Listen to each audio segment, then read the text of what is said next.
Hello friends, welcome back to my channel. आज की video में मैं 2023 में आई मूवी टाइगर 3 को एक्सप्लेन करने वाली हूं। तो विदाउट वेस्टिंग टाइम चलिए स्टार्ट करते हैं। तो मूवी की शुरुआत होती है 1999 से, जहां हमें जोया के बचपन का समय दिखाया जाता है, जहां वो अपने पिता के साथ बॉक्सिंग की प्रैक्टिस कर रही होती है।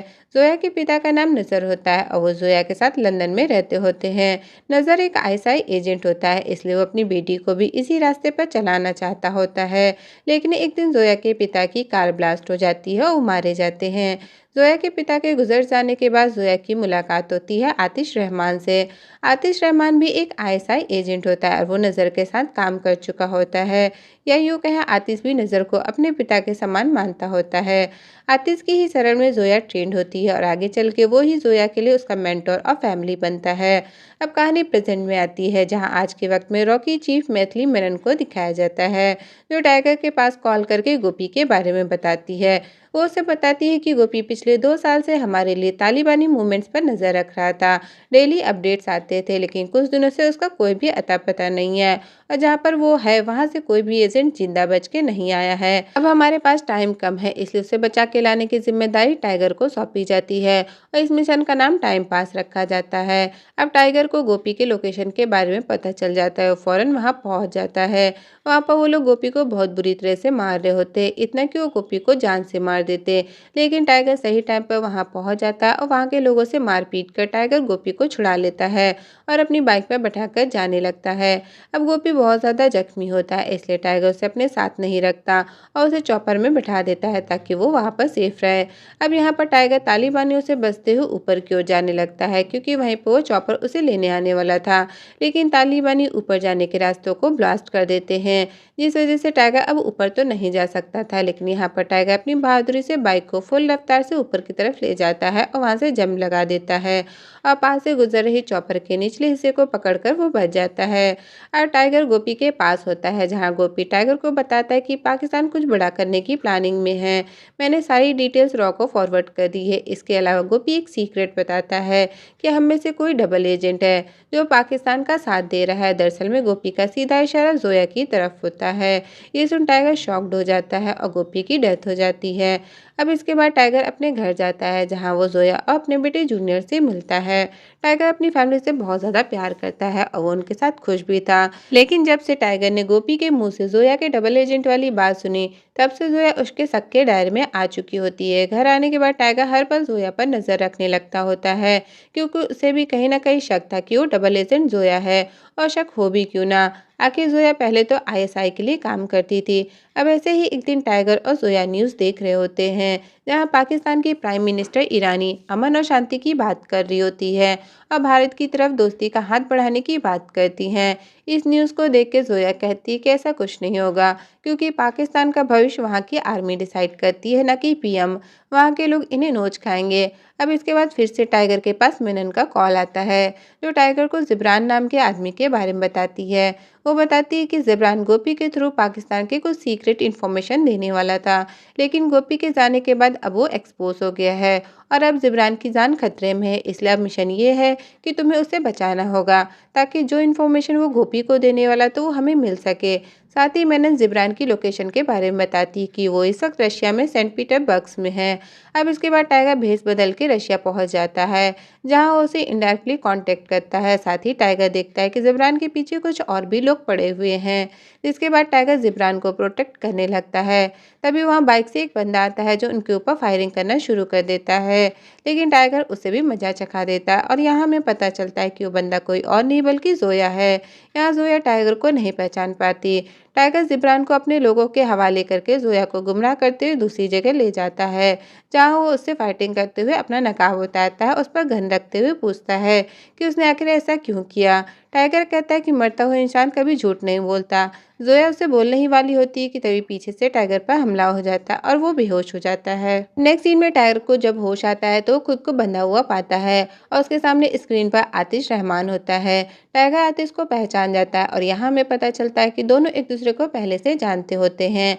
अब यहाँ पर आतिश टाइगर को 2011 की घटना को याद करवाता है। साथ ही हमें फ्लैशबैक का सीन दिखाया जाता है। वो बताता है कि 2011 में लंदन में भारत और पाकिस्तान के बीच एक पीस समिट होने वाली थी और वहीं पर आतिश इंडिया के चीफ को मरवाना चाहता था और ये काम वो जोया से करने को कहता है। लेकिन जोया आतिश को मना कर देती है कि वो ये गलत काम में उसका साथ नहीं देगी। साथ ही जोया कहती है कि वो पाकिस्तान की एजेंट है, ना कि उसकी।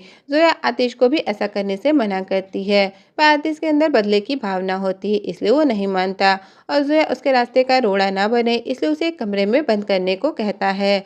अब ये काम जोया की जगह उसकी बीवी शाहीन, जो कि प्रेग्नेंट होती है, करने के लिए रेडी हो जाती है। अब जोया अपनी चालाकी से इंडिया के चीफ को मरवाने वाली बात होटल के उस कमरे में ट्रांसफर कर देती है जहाँ रॉक का एजेंट यानी कि टाइगर रुका था। टाइगर को ये खबर लगते ही वो चीफ को बचा लेता है और शाहीन को मार देता है। अब चीफ को मारने की साजिश में आतिश रंगे हाथ पकड़ा जाता है और पाकिस्तान सरकार उसका कोर्ट मार्शल कर देती है। साथ ही उसे जेल भी हो जाती है। तो अब कहानी प्रेजेंट में आती है जहां आतिश असल में अपनी वाइफ और अपने बच्चे का बदला लेना चाहता होता है, इसलिए उसने जूनियर को किडनैप कर लिया था और उसने उसे एक ऐसा पॉइजन दे दिया होता है जिसका एंटीडोट का इंजेक्शन हर 24 घंटे में लगना जरूरी है, वरना जूनियर मारा जाएगा। और अब अगर टाइगर चाहता है कि उसे वो इंजेक्शन ना देना पड़े तो उसे आतिश का एक काम करना होगा। जूनियर को बचाने के लिए टाइगर और जोया उसका काम करने के लिए मान जाते हैं क्योंकि उनके पास और कोई ऑप्शन नहीं होता। अब यहाँ से दोनों तुर्की के लिए निकलते हैं जहाँ उन्हें एक ब्रीफकेस चुराना था। अब ये काम टाइगर और जोया अकेले नहीं कर सकते थे, उन्हें टीम की ज़रूरत होती है। इसलिए टाइगर अपने रॉकी एजेंट राकेश जी को कॉल कर हेल्प मांगता है। टाइगर उन्हें पहले ही बता देता है कि ये काम रॉक का नहीं बल्कि उसका पर्सनल है और अगर तुम पकड़े गए तो तुम्हारी नौकरी भी जा सकती है।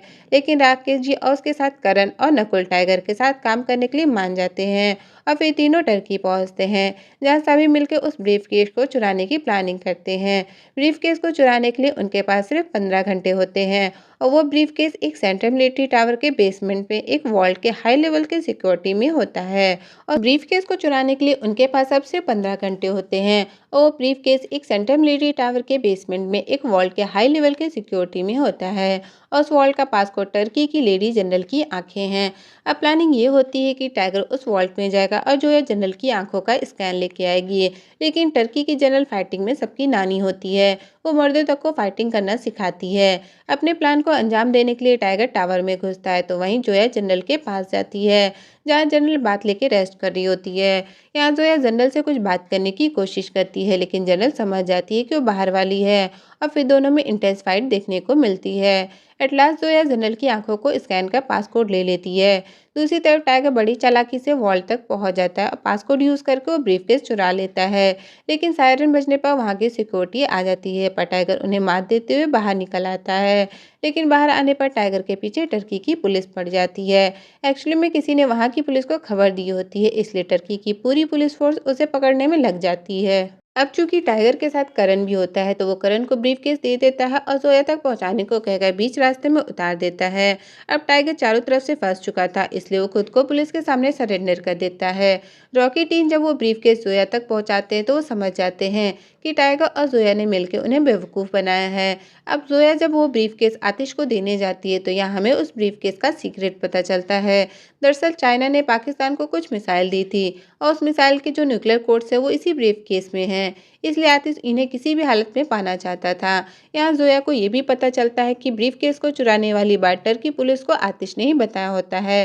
जोया जूनियर को तो बचा लेती है लेकिन टाइगर फंस जाता है, उसे भगोड़ा घोषित कर दिया जाता है। अब टर्की की आर्मी टाइगर को पाकिस्तान को सौंप देती है और उसे जेल में बंद कर दिया जाता है।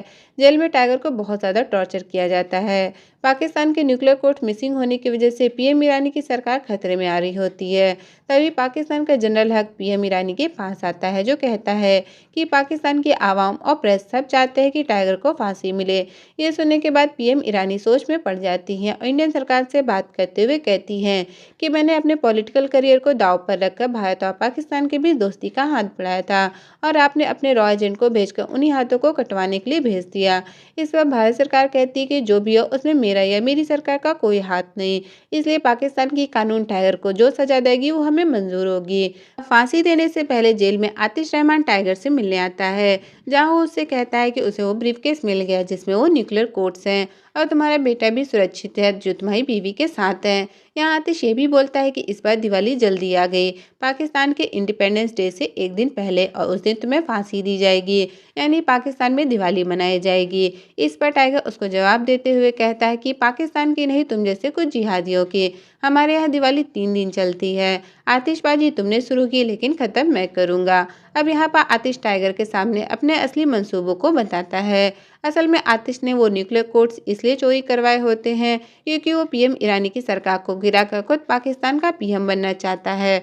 और पाकिस्तान के इंडिपेंडेंस डे वाले दिन जब पीएम ईरानी अपनी स्पीच देंगी, उस दिन आतिश पीएम ईरानी को मार के खुद उनकी जगह लेगा। उधर इंडिया में रॉ डिपार्टमेंट ने राकेश के साथ उसके दोनों साथियों के ऊपर कार्रवाई शुरू कर दी होती है। इसलिए मेनन उन तीनों से मिलकर कहती है कि अगर उन्हें जेल नहीं जाना तो उन्हें हर हाल में जोया और न्यूक्लियर कोड्स को ढूंढना होगा। तो वहीं पाकिस्तान में भी आईएसआई एजेंट जावेद और अब्राहम को न्यूक्लियर कोड्स को ढूंढने को कहा जाता है।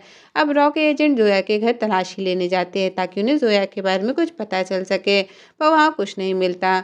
जोया को ढूंढते हुए आईएसआई एजेंट भी वहां आ जाते हैं। असल में इन पांचों यानी कि रॉ और आईएसआई पहले भी एक साथ टाइगर के साथ काम कर चुके होते हैं। वहीं दूसरी तरफ टाइगर जब जेल में होता है तो उसे वहां की लाइट ब्लिंक होते नजर आती है, तो टाइगर किसी तरह वहां की दीवार को ब्लास्ट कर देता और जेल के बाहर आ जाता है, लेकिन पुलिस उसे चारों तरफ से घेर लेती है। अब इससे पहले कि पुलिस टाइगर को पकड़ती, वहां एंट्री होती है पठान की। पठान के आने के बाद से टाइगर उसके साथ मिलकर पाकिस्तान की फौज की बैंड बजाना शुरू कर देते हैं। पठान और टाइगर के ये फाइट सीन 8 से 10 मिनट तक चलते हैं, जो कि काफ़ी ज़्यादा इंटरेस्टिंग होता है। पठान टाइगर को यहाँ बचा लेता है। पठान टाइगर से कहता है कि उसने जोया से वादा किया है कि वो दोनों शाम का डिनर एक साथ करेंगे, पर टाइगर पठान के साथ ना जाके पाकिस्तान में ही रहता है और इस्लामाबाद जाके वो हसन नाम के एक लड़के से मिलता है। हसन दरअसल वही लड़का होता है जिसे एक था टाइगर मूवी में टाइगर ने बॉम्ब से बचाया था, और उसकी पढ़ाई लिखाई का खर्चा अब टाइगर ही करता है। और अब हसन एक हैकर बन चुका होता है। उधर रॉ और ऐसे की टीम जोया को ढूंढते हुए डॉक्टर के घर पहुंचते हैं, जहां उन्हें जोया मिल जाती है। असल में जोया ने ही जानबूझ के अपने फ़ोन ऑन होने के सिग्नल दिए होते हैं। अब जोया यहाँ पांचों को आतिश रहमान के बारे में बताती है। फिर वीडियो कॉल के थ्रू टाइगर बताता है कि 14 अगस्त को आतिश पीएम ईरानी पर हमला करेगा। पाकिस्तान की डेमोक्रेसी और पीएम ईरानी दोनों खतरे में हैं। आगे टाइगर बताता है कि जनरल हक भी आतिश के साथ मिला हुआ है और उसी ने आतिश को जेल से निकलवाया है। यहाँ तक कि जनरल हक की पूरी आर्मी उसके साथ मिली हुई है। इसलिए अब हमें ही पाकिस्तान की डेमोक्रेसी और पीएम ईरानी को बचाना होगा। इसके बाद जोया उन पांचों के फ़ोन ले लेती है ताकि कोई रिस्क ना हो। अब इसके बाद टाइगर और जोया को अपनी टीम के साथ प्लानिंग करते दिखाया जाता है। तो वही जनरल हक भी आतिश के साथ फुल तैयारी के साथ होता है। अब आता है 14 अगस्त, जिस दिन पाकिस्तान आज़ाद हुआ था, और इसलिए आज के दिन पीएम ईरानी स्पीच देने वाली होती हैं। टाइगर और उसके साथी फेक आईडी बनवा के सफाई कर्मी के रूप में सेफली पीएम ऑफिस के अंदर पहुंच जाते हैं। उनका प्लान सक्सेस हो भी जाता है। जनरल हक के पहुंचने से पहले टाइगर पीएम को बताता है कि उन्हें खतरा किसी और से नहीं बल्कि अपनी ही आर्मी से है। इसके बाद वो आतिश रहमान के बारे में बताता है कि कोड्स हमने उसी के कहने पे चुराए थे क्योंकि हमारा बेटा उसके पास था। पहले तो पीएम टाइगर की बात नहीं मानती, पर जब उन्हें पता चलता है कि जनरल हक अपनी आर्मी लेके वहां पहुंच चुका है तो वो लोग पीएम के बंकर जैसी खुफिया में जाते हैं।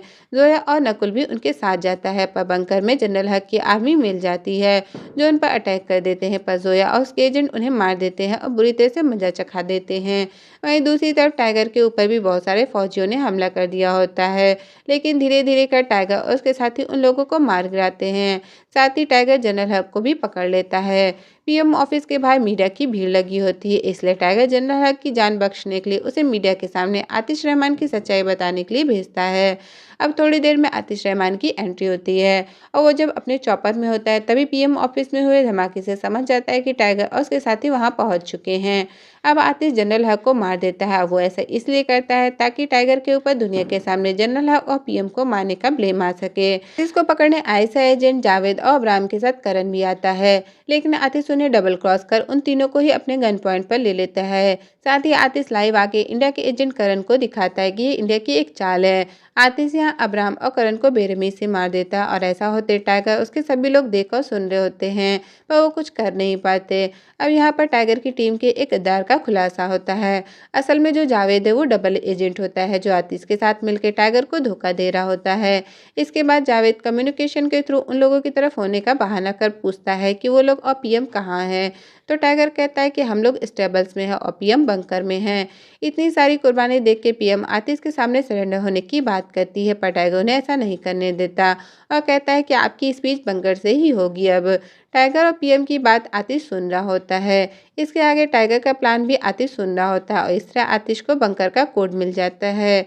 अब आतिश और उसके आदमी जब बंकर की तरफ स्टेबल से होते हुए जाते हैं तो वहाँ जोया और टाइगर उन पर हमला कर देते हैं और वो लोग आतिश को पकड़ भी लेते हैं। यहाँ पर असल में टाइगर का ये प्लान होता है कि उन्होंने जानबूझ के आतिश और उसके साथियों को स्टेबल में बुलाया था।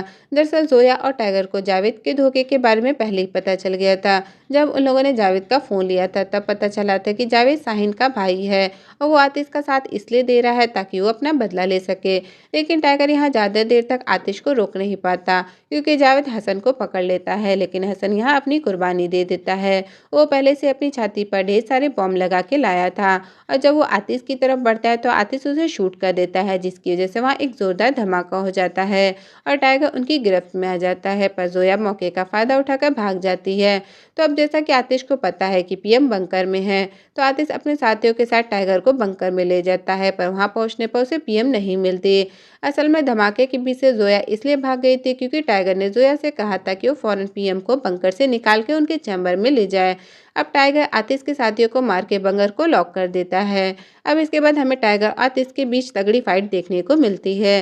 दरअसल टाइगर का प्लान ये होता है कि वो आतिश को इस बंकर में उलझा के रखेगा और वहाँ जोया पीएम से स्पीच दिलवाकर पूरे देश को बता दे कि सच क्या है। तो होता ऐसा ही है, आतिश और टाइगर दोनों एक दूसरे से लड़ते हैं। दोनों ही एक दूसरे पर भारी पड़ रहे होते हैं, लेकिन आखिर में टाइगर आतिश को मार देता है और दूसरी तरफ पीएम भी स्पीच सक्सेसफुली दे लेती है। और इस तरह इंडिया और पाकिस्तान को पता चल जाता है कि इन सब में टाइगर का नहीं बल्कि आतिश का हाथ था और इस तरह टाइगर और उसके एजेंट का ये मिशन सक्सेसफुल हो जाता है। रॉ एजेंट्स पर लगे चार्जेस भी हटा दिए जाते हैं और टाइगर अब पुरानी जिंदगी में वापस आ जाता है, जहाँ वो अपनी फैमिली के साथ बहुत खुश होता है। टाइगर को इंडिया में बाकी एजेंट्स के साथ ना आते देख मैथिली मेनन थोड़ी शॉक्ड हो जाती है और तभी टाइगर मेनन को कॉल करता है, जिस पर मेनन कहती है कि अगर इंडिया को दोबारा उसकी ज़रूरत पड़ी तो क्या वो आ सकता है। इस पर टाइगर कहता है कि जब भी भारत को मेरी ज़रूरत पड़ेगी वो हमेशा रेडी रहेगा। और इसी के साथ टाइगर 3 मूवी खत्म होती है।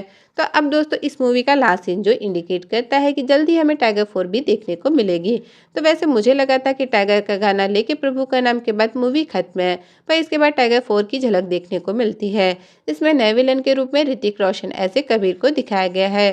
तो प्रोमो कुछ इस तरह है कि आशुतोष राणा ऐसे कर्नल लूथरा कबीर को कॉल कर वह कहते हैं कि इंडिया का एक नया दुश्मन है और ये दुश्मन इतना बहसी और खतरनाक है कि हम सोच भी नहीं सकते। ना ही इसका कोई नाम है ना ही चेहरा, वो अंधेरे में रहता है और इसे रोकने के लिए तुम्हें भी अंधेरे में उतरना पड़ेगा। सही और गलत की हर लाइन को क्रॉस करना पड़ेगा, तुम्हें वो सब कुछ करना पड़ेगा कभी जिसे करने के बाद तुम खुद को माफ नहीं कर पाओगे, और अगर जिंदा रहे तो मौत से ज्यादा खतरनाक अंत से बचना पड़ेगा, क्योंकि कहीं ऐसा ना हो कि शैतान से लड़ते लड़ते तुम खुद ही शैतान बन जाओ। तो दोस्तों उम्मीद करती हूँ कि वीडियो की स्टोरी और मेरा एक्सप्लेनेशन पसंद आया होगा, और अगर आया हो तो वीडियो को लाइक ज़रूर करना और चैनल पर नए हैं तो सब्सक्राइब करना बिल्कुल मत भूलना।